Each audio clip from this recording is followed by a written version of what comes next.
Hello, જય શ્રી કૃષ્ણ. આજે આપણે બાળકોને ભાવે તેવા ચટપટા અને ક્રિસ્પી એવા કાજુ બિસ્કિટ બનાવીશું. નવી રેસીપી શીખવા માટે અમારી ચેનલને સબસ્ક્રાઇબ કરો અને બાજુમાં આપેલી બેલ આઇકનને જરૂરથી દબાવજો, જેથી તમને અમારી નવી રેસીપીની નોટિફિકેશન મળી જાય. તો ચલો, પહેલા આપણે એક ખાણી લેશું.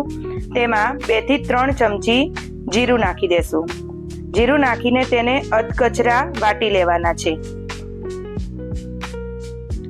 અધકચરા વાટ્યા બાદ તમે જોઈ શકો છો કે આવા અધકચરા વાટવાના છે. એકદમ ઝીણા નથી કરી દેવાના. થોડું જીરું દેખાવું જોઈએ ને થોડો પાવડર દેખાવો જોઈએ. હવે તેને આપણે સાઈડમાં મૂકી દેશું. પછી એક બાઉલમાં 500 ગ્રામ મેંદો લેશું. મેંદામાં વાટેલું જીરું નાખી દેશું. હવે ફ્રેન્ડ, આમાં આપણે 500 ગ્રામમાં 100 ગ્રામ મોટી સોજી લેવાની છે. ઝીણી સોજી નથી લેવાની, આવી મોટી સોજી લેવાની છે. સોજી 500 ગ્રામમાં 100 ગ્રામનું માપ છે તેટલી સોજી નાખવી.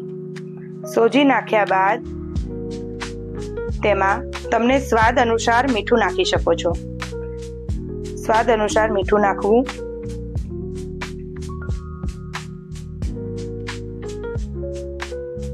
હવે તેને પ્રોપર મિક્સ કરી લેશું. બધું મિક્સ કર્યા બાદ આપણે 500 ગ્રામમાં હાફ કપ ઓઇલનું માપ લેશું. પછી તમને ફ્રેન્ડ બતાવીશ કે એમાં કેટલું તેલ જશે અને કેવું તેલનું મોણ એમાં આપવું. અત્યારે 500 ગ્રામમાં હાફ કપ ઓઇલ લેવું જરૂરી છે. ક્રિસ્પીનેસ આપવા માટે મુઠ્ઠી પડે તેવું ઓઇલ લેવાનું છે. જુઓ ફ્રેન્ડ, આવી મુઠ્ઠી પડે તેવું ઓઇલ લેશું. હવે 500 ગ્રામમાં 1 કપનું માપ લેશું પાણીનું. પાણી થોડું ગરમ હોવું જોઈએ, હાથ જાય નહીં તેવું ગરમ રાખીશું.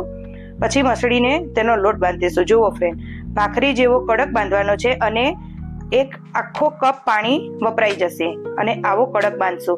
પછી તેના 10 સરખા ભાગ કરી લેશું. 10 ભાગ કર્યા બાદ તેને સાઈડમાં મૂકશું. પછી 2 ચમચી મેંદો લેશું.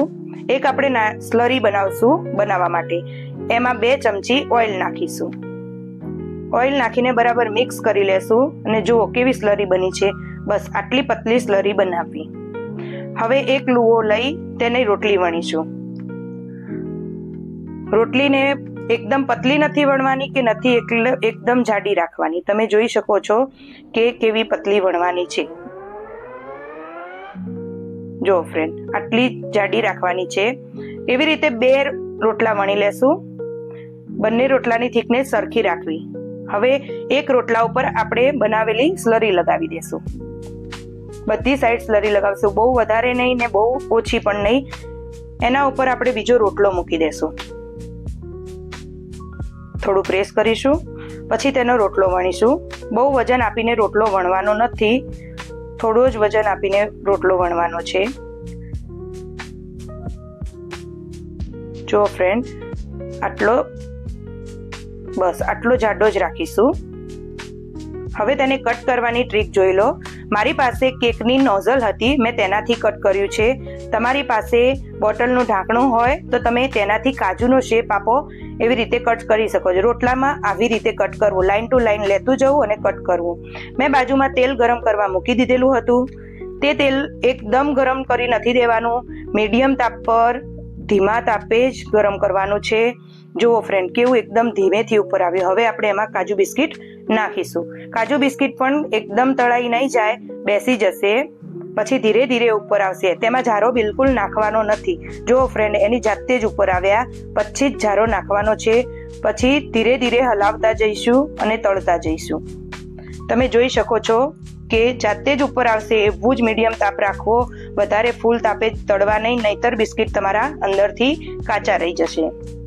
જુઓ ફ્રેન્ડ, બસ થઈ ગયા ને. આવા ગોલ્ડન બ્રાઉન થાય ત્યાં સુધી તેને રાખવાના છે. હવે તેને એક સાઈડ કાઢી લેશું. કાઢી લીધા બાદ તમને લાગશે કે આમાં ચટપટો સ્વાદ શેનો, તો હવે આપણે આને ચટપટો સ્વાદ આપવા માટે એક મસાલો બનાવીશું. તો એક વાટકી લેશું, તેમાં ચાટ મસાલો નાખશું. 1 ચમચી ચાટ મસાલો નાખશું અને 1 ચમચી સંચળ પાવડર નાખશું. તો તેના માટે સંચળ પાવડર લેશું અને 1 ચમચી સંચળ પાવડર લઈ લેશું. બંને બરાબર આપણે મિક્સ કરી લેવાના છે. બરાબર મિક્સ કરવાના છે. મિક્સ કર્યા બાદ હવે આપણે તળેલા જે બિસ્કિટ હતા એ લેશું. તળેલા બિસ્કિટને એક બાઉલમાં લઈ લેશું. બાઉલમાં લીધા પછી તેના પર સંચળ પાવડર મિક્સ કરીશું. બરાબર પ્રોપર મિક્સ કરી લેશો. ચલો, આપણા બિસ્કિટ તૈયાર છે. બાળકોને કેવા લાગ્યા તેમને ખવડાવજો ને કમેન્ટમાં મને કહેજો કે બિસ્કિટ કેવા બન્યા છે.